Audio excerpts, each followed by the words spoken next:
Hello and welcome students, আশা করি তোমরা সকলে খুব ভালো আছো। জ্ঞানজ্যোতি কোচিং সেন্টারের পক্ষ থেকে তোমাদের সবাইকে আরো একবার স্বাগত। তো আমি মীরা ম্যাম, আমি আজকে তোমাদের সেমিস্টার থেকে আবার একটি নতুন টপিক নিয়ে চলে এসেছি। আজকে আমি তোমাদের সঙ্গে যেটি আলোচনা করব সেটা হচ্ছে অনুপ্রাস অলংকারের প্রকারভেদ, মানে অনুপ্রাস অলংকার কয় প্রকার এবং কি কি তা নিয়ে আলোচনা করব।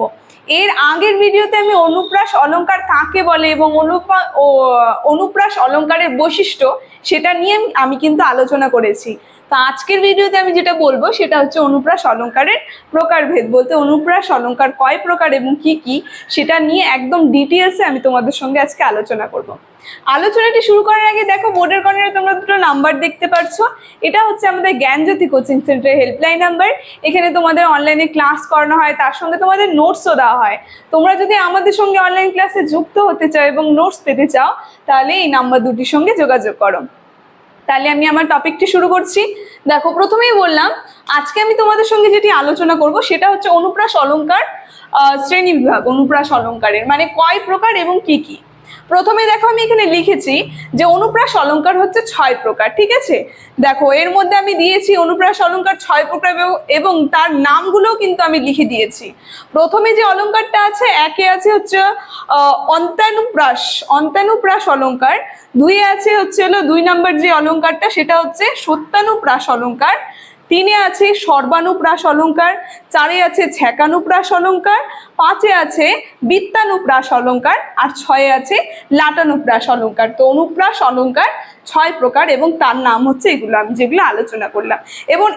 এবং এর এক একটা নাম ধরে এর সংজ্ঞা এবং এর উদাহরণ নিয়ে আমি তোমাদের সঙ্গে আলোচনা করব। দেখো এখানে যে আমি লিখেছি এগুলো কিন্তু সংজ্ঞা না, ঠিক আছে। এগুলো হচ্ছে এক একটা অলংকারের হচ্ছে উদাহরণটা আমি এখানে লিখে দিয়েছি, কিন্তু এর সংজ্ঞাগুলো আমি তোমাদের সঙ্গে মুখে মুখে আলোচনা করব, তোমরা একটু সেটা খাতায় লিখে নেবে, ঠিক আছে। দেখো প্রথম অলংকারটায় তাহলে আমরা চলে যাই। প্রথম যে অনুপ্রাস অলংকারটা আছে সেটা বললাম অন্তানুপ্রাস অলংকার।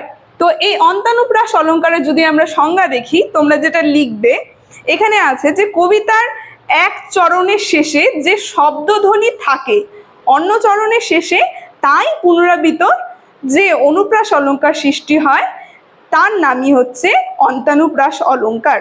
মানে অর্থাৎ কবিতায় দুটি চরণের শেষে একই ধ্বনির শব্দধ্বনির কি হবে, মিল থাকবে, তাকে বলা হয় অন্তানুপ্রাস অলংকার। দেখো এর উদাহরণ আমি বলে দিয়েছি, উদাহরণটা দেখলে তোমরা আরো বুঝতে পারবে। যে রাখাল গরুর পাল লয়ে যায় মাঠে, শিশুগণ দেয় মন নিজ নিজ পাটে। এই দেখো এখানে যে মাঠে আছে, মানে এই যে অনুপ্রাস অলংকার উদাহরণটা শেষে কি হবে, বাক্যের শেষে দুটো বাক্যের শেষ লাইনটা মিল পাবে, মাঠে আর পাঠে। দেখো দুটাই কিন্তু একই ধ্বনির মধ্যে দাঁড়াচ্ছে। এটা চলে গেল অন্তানুপ্রাস অলংকারে, ঠিক আছে। এবার আমরা চলে আসি সত্যানুপ্রাস অলংকার। সত্যানুপ্রাস অলংকারের মধ্যে আমরা যদি দেখি, দেখো এর মধ্যে বলেছে সত্যানুপ্রাসে যে বাকযন্ত্রের একই স্থান থেকে উচ্চারিত শ্রুতিগ্রাষ্ট সাদৃশ্যময় ব্যঞ্জন বর্ণের অনুপ্রাসকে সত্যানুপ্রাস অলংকার বলে। দেখো এর উদাহরণটা আমি লিখেছি, দেখো উদাহরণ আমি বলে দিয়েছি যে বাতাস বহে বেগে ঝিলিক মারে মেঘে।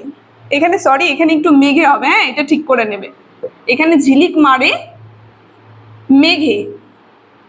তো কি বলছে যে আলোচ্য উদাহরণে তোমরা দেখবে বেগে শব্দের গ আর মেঘে শব্দের ঘ যদি একই বর্ণে হয় তবু এরা বাকযন্ত্রে একই স্থান বলতে থেকে উচ্চারিত হয় বলে একে সত্যানুপ্রাস অলংকার বলে। বলতে এই যে বেগে আর মেঘে দেখো একই স্থানে কিন্তু উচ্চারিত হচ্ছে শব্দ দুটো, তো এটা চলে গেল অনুপ্রাস অলংকারের উদাহরণ। এবার 3-এ আমরা চলে আসি অনুপ্রাস অলংকার যদি বলি। দেখো এটার মধ্যে সংজ্ঞাটা তোমরা যে লিখবে, সর্বানুপ্রাসের সংজ্ঞা হবে সমগ্র চরণের সঙ্গে সমগ্র চরণের যে ধ্বনি সাম্য ঘটে তাকে সর্বানুপ্রাস অলংকার বলে, ঠিক আছে। সর্বানুপ্রাস অলংকারের দেখো উদাহরণটা তাহলে তোমরা দেখে নাও। এখানে আমি লিখে দিয়েছি সন্ধ্যা মুখের সৌরভী ভাষা, বন্ধা বুকের গৌরবী আশা। এটা ছিল সর্বানুপ্রাস অলংকারের বৈশিষ্ট্য। সর্বানুপ্রাস অলঙ্কারের উদাহরণ। ঠিক আছে, এবার দেখো 4-এ আমরা চলে আসি, ছ্যাকানুপ্রাস অলঙ্কার। ছ্যাকানুপ্রাস অলঙ্কারের যদি আমি সংজ্ঞাটা তোমাদের সঙ্গে আলোচনা করি, দেখো ছ্যাকানুপ্রাস অলঙ্কারে বলেছে যে 2 বা ততোধিক ব্যঞ্জন ধ্বনি যুক্ত বা বিযুক্ত ভাবে একই ক্রমে মাত্র 2 বার ধ্বনি উচ্চারিত হলে সেই অলঙ্কার, যে অলঙ্কারের সৃষ্টি হয় তার নাম হচ্ছে ছ্যাকানুপ্রাস অলঙ্কার। দেখো ছ্যাকানুপ্রাস অলঙ্কারের আমি উদাহরণটা এখানে বলে দিয়েছি। এখনই এই উদাহরণটায় তোমরা লিখবে যে এখনই অন্ধ বন্ধ করো না পাখা। তো এটা ছিল ছ্যাকানুপ্রাস অলঙ্কারের উদাহরণ। ঠিক আছে, এবার দেখো আমরা 5-এ চলে আসি, বৃত্তানুপ্রাস অলঙ্কার। বৃত্তানুপ্রাস অলঙ্কার নিয়ে যদি আমি আলোচনা করি, বৃত্তানুপ্রাস অলঙ্কারের সংজ্ঞাটা আমি বলছি, তোমরা লিখে নাও। ঠিক আছে, যে একটি ব্যঞ্জন ধ্বনি, তোমরা যেটা লিখবে সেটা হবে একটি ব্যঞ্জন ধ্বনি একাধিকবার উচ্চারিত হলে বর্ণগুচ্ছ স্বরূপ অথবা ক্রম অনুসারে যুক্ত বিযুক্ত ভাবে বহুবার ধ্বনি হলে যে অনুপ্রাসের সৃষ্টি হয় তাকেই বলা হয় বৃত্তানুপ্রাস অলঙ্কার। ঠিক আছে, দেখো বৃত্তানুপ্রাস অলঙ্কারের তাহলে উদাহরণটা তোমরা দেখে নাও, সাগর জলে স্নান করি সজল এলো চুলে। ঠিক আছে, এটা ছিল বৃত্তানুপ্রাস অলঙ্কারের উদাহরণ। এখন লাস্ট যে আছে, লাস্ট অলঙ্কারটা হচ্ছে লাটানুপ্রাস অলঙ্কার।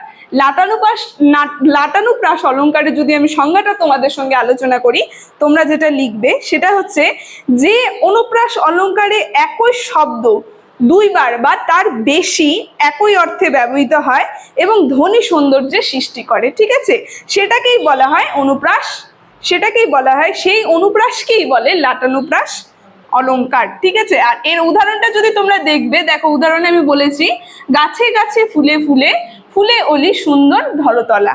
এটা ছিল লাটানুপ্রাস অলঙ্কারের উদাহরণ। তো এই যে অনুপ্রাস অলঙ্কারের প্রকারভেদ 6টা, যেটা বললাম 6টা প্রকারভেদ এবং তার উদাহরণ সহ আর সংজ্ঞা সহ আলোচনাটি আজকে আমার এতটুকুনি ছিল। আমি আলোচনাটি এখানেই শেষ করছি। ভিডিওটি যদি তোমাদের ভালো লেগে থাকে অবশ্যই like, comment, share and subscribe করে দিও। Thank you.